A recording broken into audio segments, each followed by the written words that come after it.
Roberto, matagal na dito yan. Dito na rin nakatira. Sentino, siya yung bago natin dyan ito. Kung ano man kailangan niya, ikaw nang bahala. Wala kang mapapala dito, Brad. Kaya yung pangarap mo maging boksingero, kalimutan mo na yan. 1,000, magagamit mo to para sa training mo. Kung tatagal ka ng isang round kay Chito sa boxing. May patutunguhan ng pag-undercover namin sa mga. Konti na lang. Pagpupunto na namin ang bodega ng supply na target namin. Kayo maglala, Kernel. Hindi kami mag-aaksaya ng oras. Subukan na natin yung sinasabi ni Justin. Okay? Kurado ka ba dyan, Edwin? Sabi nga ni Justin, ang laki ng pera, di ba? Kung bahalang dumiskarte dyan, basta hindi tayo mamumulilyaso. Ganun ba kasama si Chito Espinas?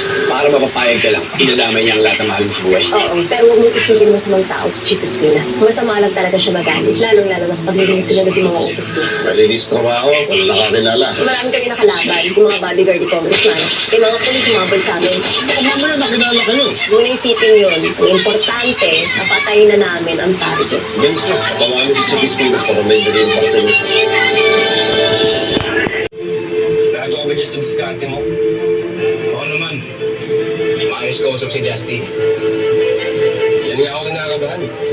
Masyado sila maayos kausap. Puro kasi mga tarantado nakakasalamuha niya eh. Ako, Kaya lang, ano kay Justin? Nagka-drug naman eh. Saan mo